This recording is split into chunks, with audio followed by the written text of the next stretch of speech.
I love this time of year because we get to do so many hunts here in the Hunter Classic that mirror our real-life hunts. Earlier this week we had our November archery hunt. Now we hit the road and head to Indiana for the beginning of their firearms season. So you may notice here, we've switched maps. For our purposes today, Whitehart Island is going to be Indiana, and a real brief explanation as to why we're using the inline muzzleloader. Indiana is a straight wall cartridge state when it comes to rifles, and since I don't have one of those, both here in Hunter Classic today and in real life, I'll be using my inline muzzleloader for whitetails. And officially, are you kidding me? A non-tip as the first kill? I shouldn't say kill because I suppose we can mess up this shot. Okay, there's our buck. 130 to 165. We'll let him clear this tree here. Got a pretty decent lane right into this gap here. So he's kind of turning our way. We'll actually scoot to the side then. That's going to be probably as good a chance we're going to get. He's going to stop. Whoa! And apparently we get some kind of orange smoke. Mostly due to the sunrise, I would imagine. That was really, really orange. And what a start. I mean, I was actually thinking of this in the lead up to recording this video. I don't think we have ever shot a non-typical deer in these real-life hunt mirroring videos. And we literally start this one with, I don't know, maybe a 140 or 160-ish non-tip. Might actually be 170s or so. Got him lung, liver, stomach, 54 meters, 163. That is a pretty sweet start though. And I mean, we can only hope that this is some kind of good omen going forward. A 163 non-tip with our inline muzzleloader as the very first kill. I cannot wait to see what else our Indiana Whitehart Island has in store. Well, this was all but guaranteed after starting so well. A 35 to 60 buck. And I guess the one downside to these hunts where we're pretty much only using a firearm, there's no keeping all the other bucks around from spooking when we're shooting something like this. But let's go ahead. Longer shot. Still, I think the orange smoke actually helps because we can see the outline through it better, and we saw that he dropped, but 2 for 2 on that, and we've increased our skill level on the inline. Nice. What's maybe not so nice is the fact that we just shot a probably 65-inch 6-point or something like that. Left lung at 87 meters, 53, so not even that good. And basically, especially because we're using the gun today, we're going to be zigzagging across the southern part of Whitehart Island. So the idea in doing this is as we're spooking stuff, we're kind of, not just going beyond where maybe we could get a grunt from them or anything. We're going back and forth to where some of those animals calm down as we re-encounter them. Hopefully that'll help us out. So at least kind of moving in the right direction, I think. That buck looks a little bit bigger. And I do mean a little bit because it's not much of a difference. But once again, we get to at least make use of the range here today. That's gotta be 150 meters or so, but let's just go for this. Definitely saw him run off that time, and maybe the smoke's a little bit less orange, but I'm hoping that's gonna be single lung, even if it's not. Actually, I think he's dead right there. Sure enough, kinda hard to tell, and trying to go with realistic equipment once again. There goes a bobcat.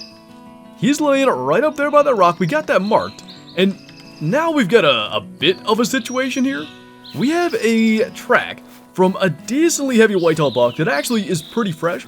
I think we probably spooked him, and that's why I went ahead and took that shot. 70 to 90 kilo, definitely one we want to go and track down. And that's how our whole zigzagging thing here can get thrown off. But fortunately, no tracking needed for this one, so we can pretty much get right back on the trail. And if we did even just spook that buck with our shot, by the time we get back there, shouldn't be too long till he calms down. But now 3 bucks down, and it really is funny how big a difference one decent kill is, in this case a non-tip. I mean, these 2 small bucks, let's say the first one was a 120 or something, this would be a horrid start. But right along 137 meters, that was a 61 scoring buck, so I mean, an improvement. And I would like to say, although it's not a guarantee, this one that we're tracking back here should be bigger than that.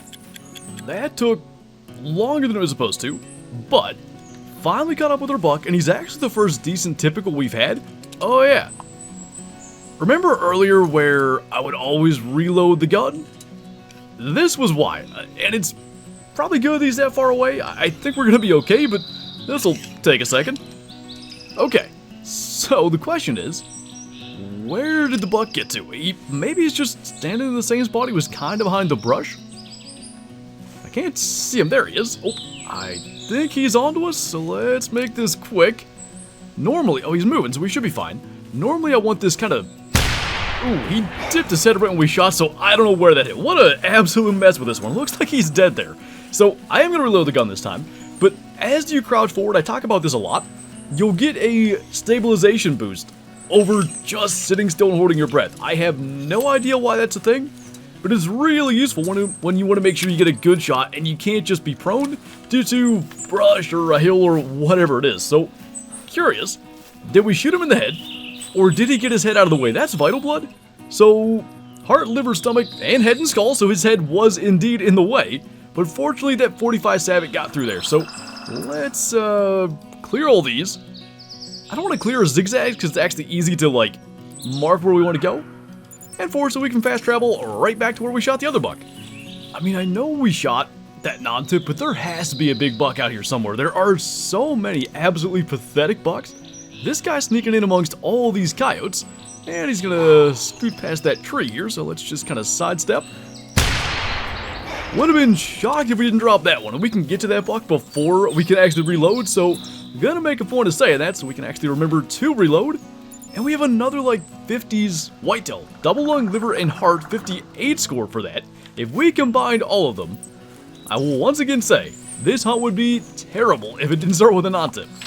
I mean, is that... Hold on, is that another non-tip? I think it is.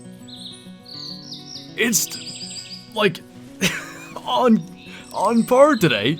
The most pathetic non-tip maybe I've ever seen. But 2-in-1 hunt. As we drop that one as well with the inline. They're not, I don't think they're gonna add to 300 or maybe just barely. That left side, if I'm not mistaken, has next to nothing. Oh, the right side actually is the one that has next to nothing. The left side is not bad. That's insane. 2 non-tips, stomach and test, I don't know how we pulled that off. 121 score, that would indeed mean they're going to add to less than 300, but it's been a very long time since we've shot 2-in-1 hunts, and both, you know, rather, I'd say even below average as non-tips go, but actually kind of cool. I think we can position this, although it's trying to push us away, where we can like hold that drop time. We'll get it figured out. I think all things considered, that's as good as we're going to be able to do. I kind of want to change the angle, which sucks, but basically when that's happening, when the animals like move in the character, the only way to do any kind of specific pose like this is to time up the shot with the direction that the character's getting pushed. So we had that, but I kind of like how this is. There we go. Yeah, I don't think we're getting better than that. Holding the drop time on that really weird, like almost knocked it in velvet looking side. Not really in the sun, but we'll take it. Double non-tip with the inline today. I mean, every typical has been pathetic, but 2 non-tips. I just, honestly, the way this hunt has gone could have never been predicted. Well, we finally got a decent typical whitetail buck, 150 to 170, actually hanging out here down on the beach. And since we've got a good, clean shot opportunity, we'll do the crouching forward thing. He saw us. Little bit too little too late for that though. So it has taken, we started this hunt at 5 a.m. so like 2 hours and 15 minutes if I'm doing my math correctly, something like that, to get a good buck.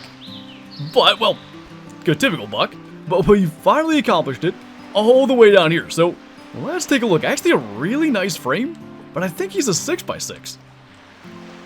That's certainly going to cost him a little bit. Hard shot him, so that's kind of cool. Gonna be a 166 despite that, and maybe we'll get a photo down here on the beach as well.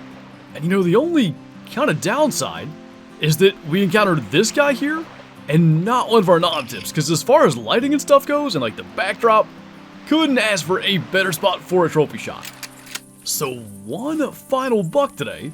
By the way, over there by a turkey with this doe coming in, so probably we'll have to go for a long shot, see if we can get this to land.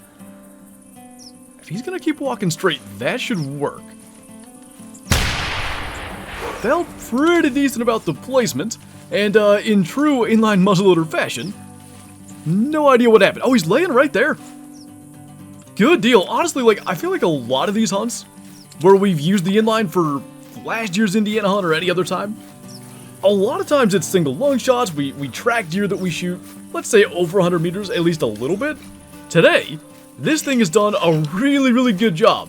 2 non-tips, a 166 typical, and a bunch of kind of average to below average bucks, but man, I would trade any hunt with a bunch of like 150s and 160s for a hunt with multiple non-tips in a couple hour session. This was really, really cool, and as I said with the first one, hopefully that's a good omen for whatever's going to happen in Indiana. By the time you're watching this video, the opener of firearm season will be pretty much coming to a close. Last light will be quickly approaching, and we'll probably already know what happens. Hopefully, as I said, that's going to be a good thing. So I think on that note, that's going to do it for this video. As always, thank you guys for watching. Good luck to anyone that's out there hunting today, and I'll see you next time.